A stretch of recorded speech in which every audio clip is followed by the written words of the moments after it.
बच्चे भगवान का रूप होते हैं। जिस घर में बच्चे आते हैं तो वो अपने साथ ढेर सारी ब्लेसिंग्स लेकर आते हैं और उनके आने की वजह से आपकी ज़िंदगी पूरी हरी भरी खुशियों से भर जाती है।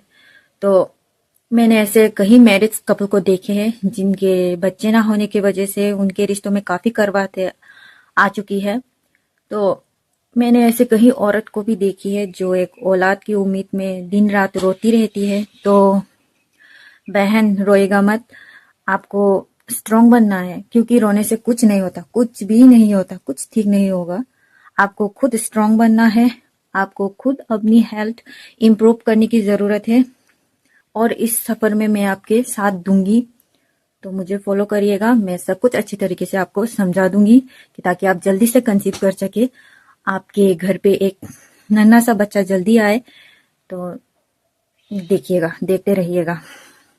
हेलो, आई एम पीडीबी, यानी कि मैं प्रियंका देव वर्मा, और मेरे चैनल में आप सभी का बहुत बहुत स्वागत है। तो बहन, मेरे पास माइक नहीं है, आपको मेरी आवाज़ सुनने में थोड़ी वो हो रही होगी, यानी कि परेशानी, तो प्लीज़ थोड़ा मैनेज कर लीजिएगा। और हाँ, बहुत ज़रूरी बात, ये मेरी पहली वीडियो है जो आपको लाइक करनी है, शेयर करनी है एंड सब्सक्राइब करना बिल्कुल भी मत भूलिएगा। तो मुझे आपकी सपोर्ट की बहुत ज़रूरत है, तो प्लीज़ सपोर्ट करिएगा। तो मैं आपको मेरी जर्नी सुनाती हूँ, मैंने कैसे कंसीव किया, मेरी प्रेगनेंसी जर्नी वगैरह वगैरह, ये सब मैं आपके साथ शेयर करूँगी। तो मैं आपको एक बात कहना चाहती हूँ कि मैंने मल्टीपल मिसकैरेज फेस किया है। तो मैं ये नहीं चाहूँगी कि आप भी इस तो मैं ये बिल्कुल भी नहीं चाहूँगी कि आपको भी ऐसी परेशानी देखनी पड़े। तो शुरू करते हैं। पहले तो आपको आपकी हेल्थ के ऊपर अच्छे से काम करनी होगी ताकि आपका यूट्रस बूस्ट करे और आपको आपकी इम्प्लांटेशन में बहुत मदद हो। तो पहले मैंने, जिनके होते हैं उनके हो जाते हैं और जिनका नहीं होता उनका क्या। तो मैं 2026 की सितंबर की पहले महीने को डॉक्टर से मिलने गई थी। तो डॉक्टर ने मुझे फॉलिक एसिड खाने की सलाह दी, तो मैं ले आई फॉलिक टैबलेट। तो उसके बाद वो जो है ना, इंटरमिटेंट फास्टिंग, वो सभी जानते हैं, सभी अच्छी तरीके से जानते हैं। तो मैं काफ़ी सालों पहले इंटरमिटेंट फास्टिंग फॉलो किया करती थी।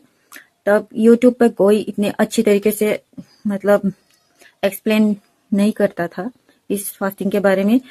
तो मैं क्या करती थी, मैं रात को 6 बजे खाना खाती थी, तो उसके अगले वाले दिन बिना खाए भूखी प्यासी रहती थी, बिना खाए भूखी प्यासी रहती थी। तो क्या होता था, मेरा सर जोरों से दर्द करता था। तो मैं तो क्या होता था कि मेरे सर में बहुत जोरों की दर्द शुरू हो जाती थी। वो बर्दाश्त के बिल्कुल भी लायक नहीं थी। तो कुछ दिन फॉलो किया, फॉलो करने के बाद मैंने छोड़ दिया।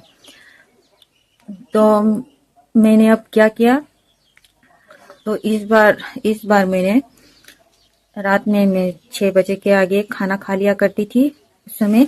तो उसके बाद अगले दिन सुबह उठ के मैं वो जो कच्ची हल्दी है ना, कच्ची हल्दी को पीस लेती थी। तो उसके साथ अजवाइन और थोड़ा दालचीनी और थोड़ा सा वो पिंक सॉल्ट है ना हिमालय का, वो डाल के उसे गरम करके पीती थी। बहुत ही पका कर पीती थी मतलब। तो उसे मैं गरम करके पीती थी सुबह खाली पेट।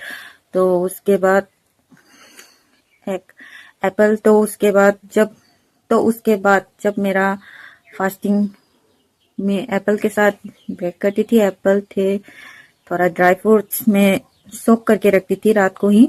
तो ड्राई फ्रूट्स में एक अखरोट, 2 बादाम और 2 काजू, बस यही। तो उसको एप्पल के साथ में लेती थी। तो कभी कभी मैं स्वीट पोटैटो ब्रेक करती थी स्वीट पोटैटो से, और कभी अंडे। हाँ, यही। तो तो उसके बाद करीबन 1.5 या 2 घंटे के बाद मैं खिचड़ी खाया करती थी, खिचड़ी। तो खिचड़ी के साथ मैं कद्दू, कच्चा केला, ये सब मिला के पकाती थी बहुत कम तेल में। तो कभी कभी मिलेट, वो जो मिलेट है ना, मिलेट की खिचड़ी, और कभी कभी, हाँ, कभी कभी दाल चावल, ऐसा चलता रहता था। तो मेरा वो जो खाने का तरीका है ना, बिल्कुल सेम, हर रोज लगभग सेम ही रहता था। तो वो ये सब खाने के बाद मुझे इतना भूख भी नहीं लगता था। सॉरी। तो ये सब खाने के बाद मुझे इतना भूख नहीं लगती थी। तो ऐसे ही शाम हो जाती थी, तो शाम पे मैं कभी कभी वो जो छोले छोले को मैं उबाल के खा लेती थी। और शाम को मैं उसके साथ फ्लैक्सीड, सॉरी, फ्लैक्सीड तो लेती थी, पर मैं, और उसके साथ वो चिया सीड है ना, चिया सीड को मैं पानी में मिलाकर रख देती थी। तो जब शाम हो जाता था तो मैं उसे पी लेती थी। तो वो फ्लैक्सीड है ना, फ्लैक्सीड को मैं थोड़ा सा रोस्ट करके ग्राइंड करके एक डिब्बे में, टाइट एयर कंटेनर में मैं उसे टाइटली रख देती थी। तो जब भी मुझे कुछ खाना होता तो मैं गार्निश करती थी उस फ्लैक्सीड से। तो ऐसे ही मैं खाती थी। आपका मासिक चक्र नियमित हो या अनियमित, आपको टेंशन लेने की कोई ज़रूरत नहीं है। मैं आपको एक मेन चीज़ कहती हूँ, पीरियड रुकने के 10 दिन बाद, हाँ, सीधे 10 दिन बाद, मैं आपको 14, 15, 12 ऐसा कोई दिन नहीं, ऐसे कोई दिन के बाद नहीं कह रही। सीधे 10 दिन बाद आप एक तरीके से अपना ओव्यूलेशन चेक कर सकते हो, जो मैं अभी आपको बताऊंगी, ध्यान से सुनना। वो जो है ना, वो हमारा, हम जब, कैसे कहूँ, हम जब अपने वो प्राइवेट एरिया में, जब पीरियड्स के पहले आप आप देख लीजिए, मतलब अपने आप खुद ही देख लीजिए, पीरियड स्टार्ट होने से पहले आप अपना एक उंगली को क्लीन कर लीजिए, अच्छी तरीके से वॉश कर लीजिए। तो आप उसे घुसाकर देख लीजिए प्राइवेट एरिया पर, तो आपको एक गोल सा चीज महसूस होगी। तो वो थोड़ा, इतने तक आपको घुसाना पड़ता है। तो जब पीरियड्स के बाद 10 दिन बाद आप चेक करना, आपको थोड़ा 10 दिन या 12 दिन, तभी से आप ये आजमा लेना। तो आपको बस इतना सा उंगली घुसाते ही वो गोल वाली चीज महसूस होगी। तो आपको जान लेना है, समझ लेना है, आपका ओव्यूलेशन नजदीक है। तभी आपको अपने हस्बैंड के साथ रिलेशन में आना है। बिल्कुल भी मिस मत कीजिएगा। बस कुछ घंटे के लिए ही ओव्यूलेशन हमारा खुलता है।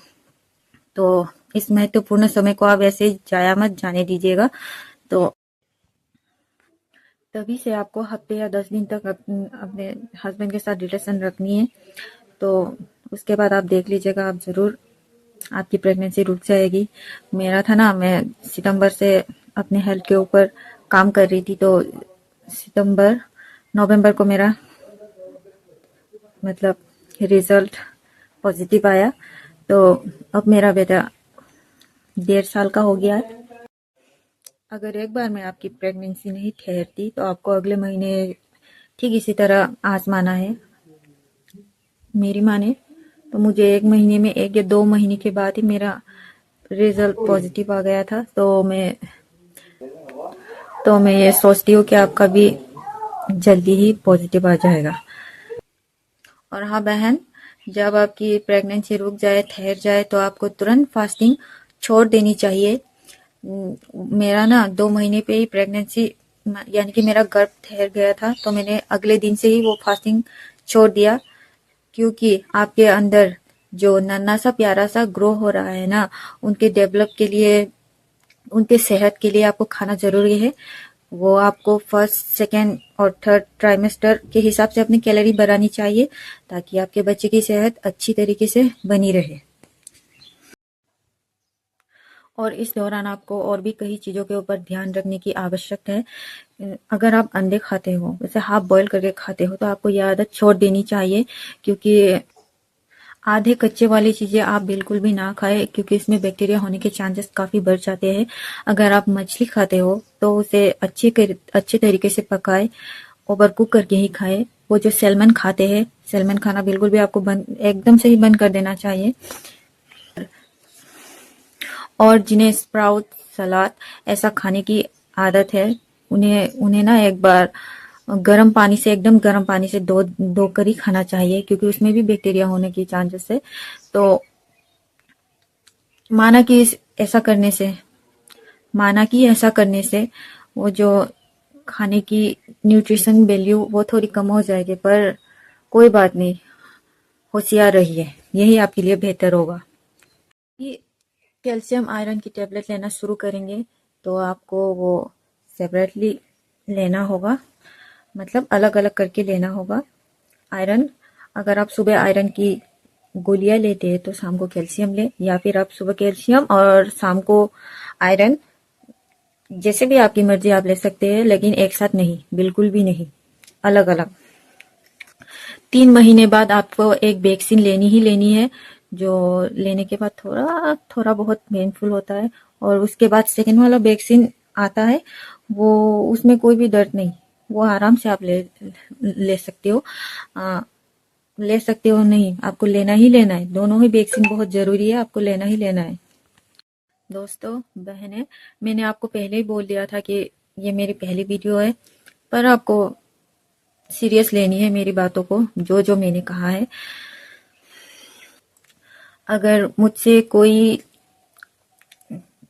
किसी भी जगह मुझसे कोई छूट हो जाती है तो मैं इसका सेकेंड पार्ट जरूर लेकर आऊंगी, ताकि आपके मतलब आपको कोई थोड़ा सा तो मदद मिले और आपकी गर्भ जल्दी ठहर जाए। बिल्कुल भी टेंशन मत लीजिए, आप अच्छा खाइए, अच्छा पिए, अच्छी अच्छी चीज़ों के बारे में सोचिए, और एक बहुत ज़रूरी बात, प्लीज़ मुझे सपोर्ट कीजिए, मेरे चैनल को सब्सक्राइब कीजिए, ये मेरी आपसे गुजारिश रहेगी। और मिलते हैं, फिर मिलेंगे हम अगले वीडियो में। अब तो हमारा मिलना गुलना रहेगा, तो तब तक के लिए अपना ध्यान रखिए।